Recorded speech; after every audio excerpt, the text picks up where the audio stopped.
All right, guys, it looks like we are live. Come on in, one and all. Make sure that our sound is doing well here. Maybe give me a thumbs up there. How you doing, guys? Timothy, El Visabali, and Erate Puffin, proving once again she's the worst waitress by bringing nothing to the table. Oh, man, did you just make that up? Double 2W? Man, that was my, oh, my.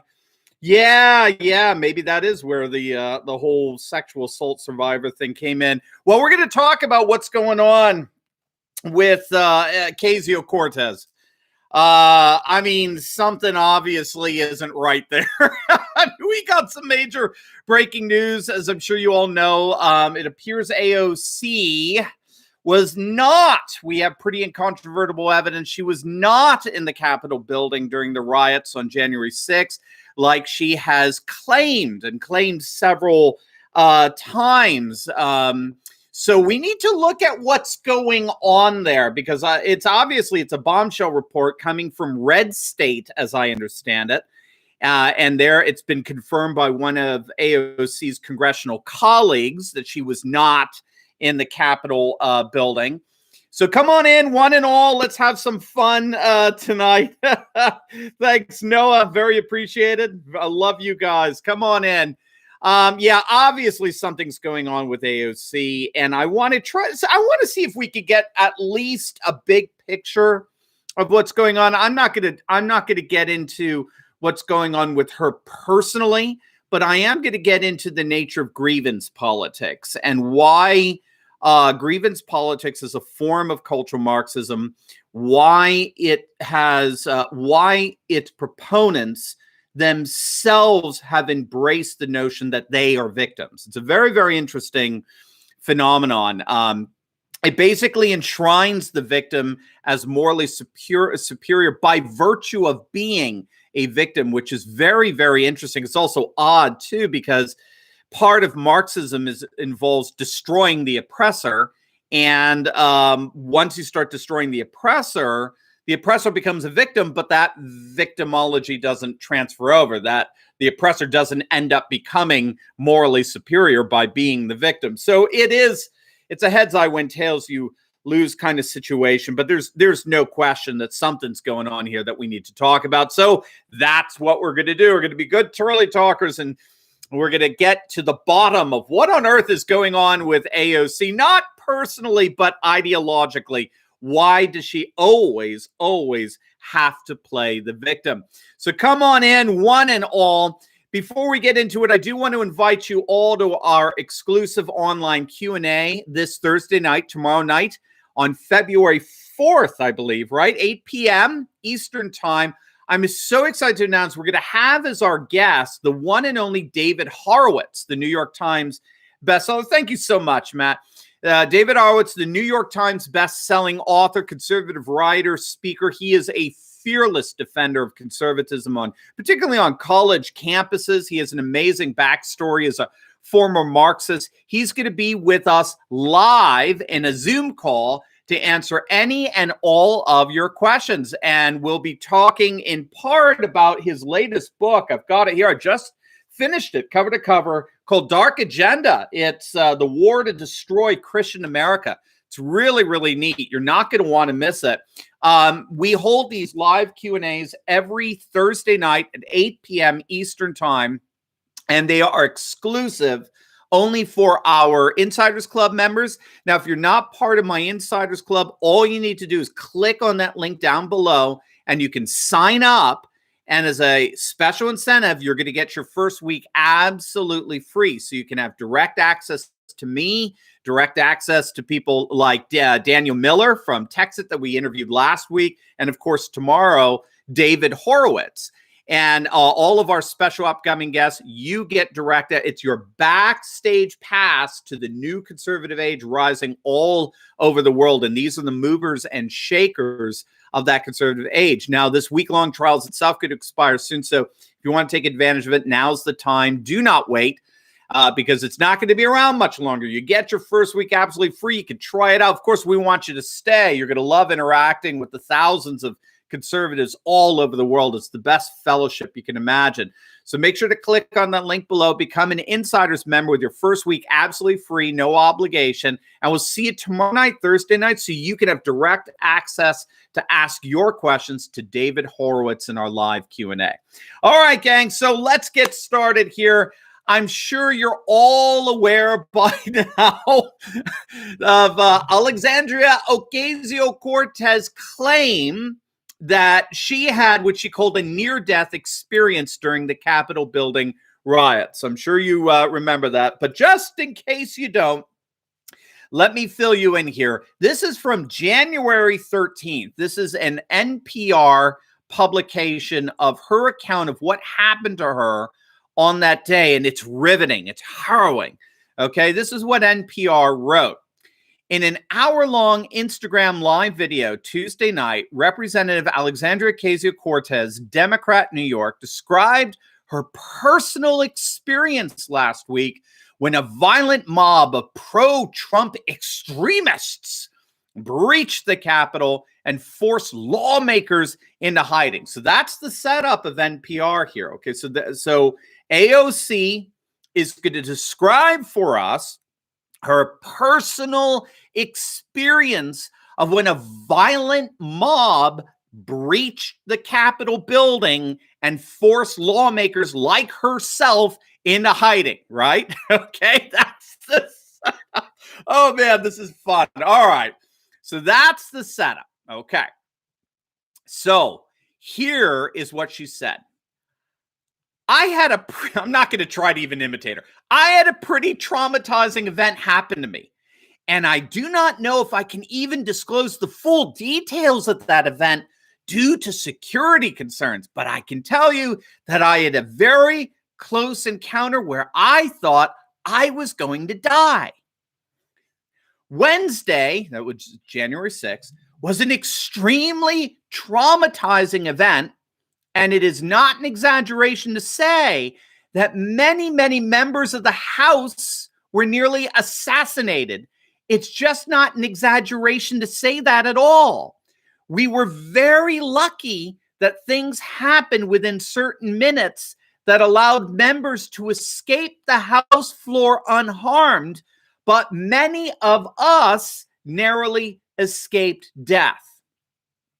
So I think it's pretty clear here, based on her words, okay, based on what I just read, that's a transcript. Where was she on January 6th? Based on what you just heard. Where was AOC on January 6th based on what she was just describing there? She, of course, is relaying to us that she was on the House floor. We were very, very lucky that things happen, let me get her words, that things happened within certain minutes that allowed members to escape the House floor unharmed, but many of us narrowly escaped death. So just in case there was any confusion, here is what Newsweek reported just a couple of days ago. This is actually on February 1st, okay, 2 days ago. According to Newsweek, AOC told them that she had to fearfully hide in a bathroom during the Capitol unrest on January 6, 2021. As members, this is from Newsweek, as members of the mob banged against the door, keep that in mind, as members of the mob banged against the door, Ocasio-Cortez believed, quote, "This was the moment where I thought everything was over." And so I ran back into my office. I slammed my door. There's another kind of like back area to my office, and I open it, and there's a closet and a bathroom, and I jump into my bathroom in between the screams and the yells. I mean, I thought I was going to die. Okay, so there is clearly, there is a massive mob, okay, a vindictive, hateful, violent mob coming to her door because they've just invaded the Capitol building. She's in her office. She jumps into the bathroom and hears them pounding on the door, screaming and yelling, and she thinks she's going to die. gripping stuff. That's the story that stuff is made up of, right? And the website 100% Fed Up reports that in a personal video, AOC elaborates and claims that bathroom doors and hinges were moving and people were screaming. It was unforgettable. So AOC goes on and describes in the video, she starts tearing up, right? All that, very emotional. There's just one problem. And what is that problem? It apparently didn't happen. or at least it didn't happen the way she's letting on. So according to an investigation by Red State, AOC was not even in the Capitol building where all the action was going down on January 6th. Her office is not in the Capitol building. If she was in her office, as she claimed, she was in the Cannon building, which is, I mean, some will say it's nearby, but it's a different building, and it's quite far removed from the Capitol building if you look at the layout of DC. Jack Posobiec actually put a map on his Twitter that showed where the Cannon building is in relation to the Capitol building. It's quite a walk, okay? But of course, many don't know the logistics, and they just assume she's in the Capitol building. That's the linguistic identification that she made between herself and all of those, all of those representatives and congressmen congresspeople who were fighting for their lives, right? Do you remember? This is the quote. I have it here again. This is exactly what she said. We were very lucky that things happened within certain minutes that allowed members to escape the House floor unharmed, but many of us narrowly escaped death. That's what we call in hermeneutics, which is the art and science of interpreting a text. That's what we call a linguistic identification, okay? What was true of my colleagues was true of me. What happened to my colleagues on the House floor happened to me. That's a linguistic identification. Now, this is where it gets very interesting, because according to one of AOC's colleagues, Representative Nancy Mace, she's a Republican of South Carolina, and she was reading all this account from AOC. She came out, and thank you so much, Riddy. What do you expect from her? She's a liar like all the other devs. Well said, but then I don't have a nice long live stream. I should have just said that. What do you expect? She's a liar. They don't believe in truth. So what do you expect? Of course they're going to lie. But regardless, one of her colleagues, Nancy Mace, she's a Republican, South Carolina representative. She's reading all this nonsense. She's going, what is this? She has an office in the same hall as AOC, 2 doors away. So she came out and said, guys, this is BS. She made it clear there were never any rioters in their hall. There was never any physical danger from rioters coming in at any point. Representative Nancy Mace tweeted out this. I'll read it for you. At AOC made clear she didn't know who was at her door. Remember the pounding at the door? She didn't know who was at the door. Breathless attempts by media to fan fictitious news flames are to fan fictitious news flames are dangerous. In other words, that's how, if you recall, this is how was it Newsweek? How they started it? Let me see. Maybe I can find it real quick here. Yeah, no. I think it was NPR. Let me find the NPR, the way they did it. In an hour-long Instagram, she breached the Capitol, forced lawmakers. I had pretty traumatizing events. Where was it? I can't find it. Right? I have it somewhere in my notes here with her. Well, so according to Newsweek, it starts with AOC told him she had to fearfully hide in a bathroom during the Capitol unrest on January 6, 2021.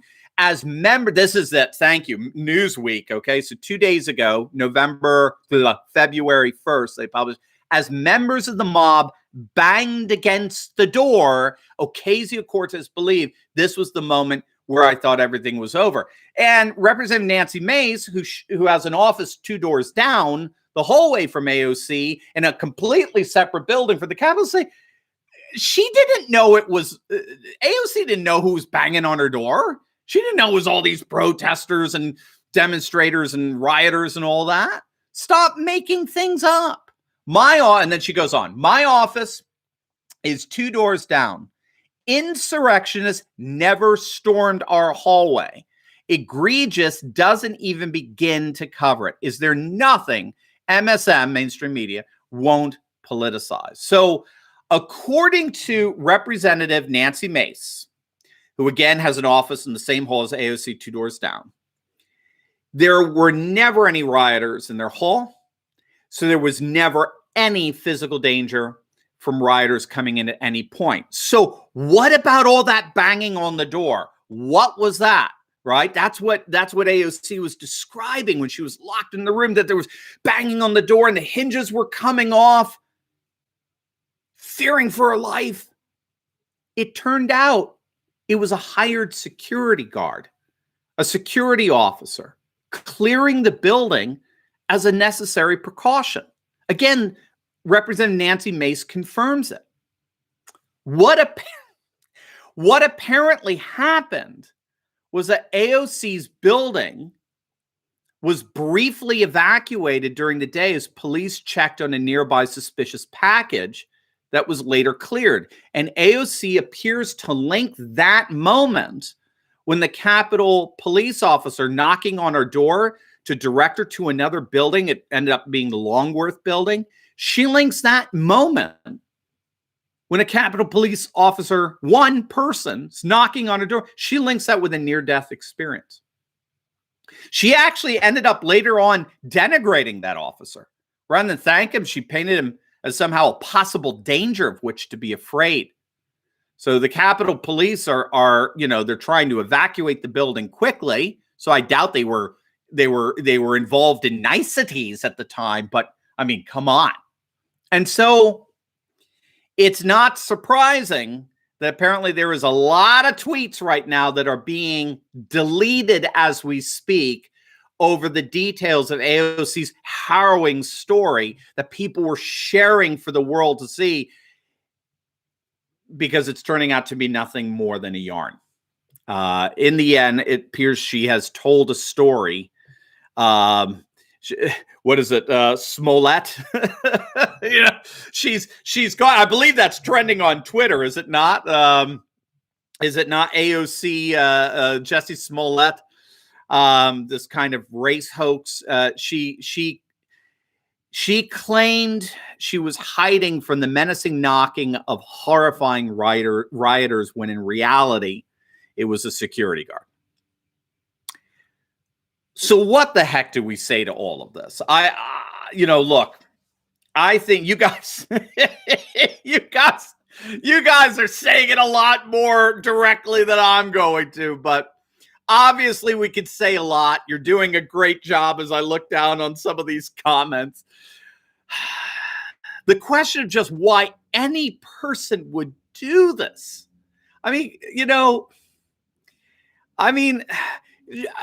Doesn't she realize she's going to get caught? But I think, besides just whatever's going on inside that little head of hers, I think the more fruitful question is, why would someone like Ocasio-Cortez do this? Why would someone of her politics do something like this? If what is being reported here is true, okay, in terms of her fabricating this whole thing, then what is going on? Why would she do? Why, when Ted Cruz was trying to find common ground with her on the whole GameStop hedge fund controversy, why would she snap back at him that given that you almost tried to have me murdered, why would I care what you think? Why would she do things like that when it is a total, Smollett, whatever his name is, hoax? Why would she do this? Look, we've got to come to terms with the fact, obviously, at the very beginning, we all have to come to terms with this, okay? I mean, this isn't even funny anymore.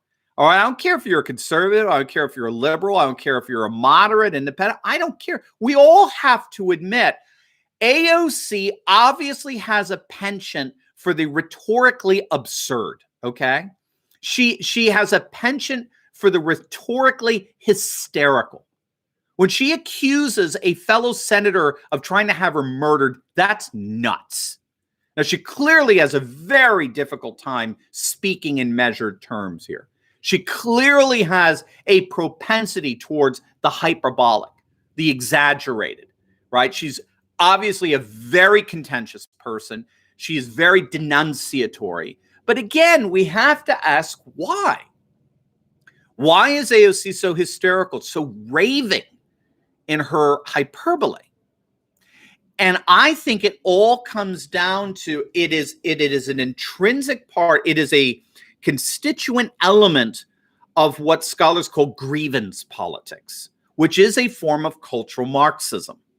Now, before we get into these grievance politics, if you're just joining us halfway through here, you are all invited to our exclusive online Q&A this Thursday night, February 4th at 8 p.m. Eastern Time, where you're going to have the opportunity to ask your questions to our guest live, the conservative author and speaker, David Horowitz. Now, and we're going to be talking about his book, Dark Agenda, the war to destroy Christian America. David Horowitz is absolutely amazing. No one takes on cultural Marxists like he does. He was a former Marxist converted to being a conservative. He's going to be live via Zoom. Then you can ask him your questions directly, but you have to be an Insiders Club member. These Q&As, we hold them every Thursday nights, 8 p.m. Eastern, are exclusive for our Insiders Club members. And if you're not part of my Insiders Club, hey, it's your lucky day. All you got to do is click on that link down below and sign up.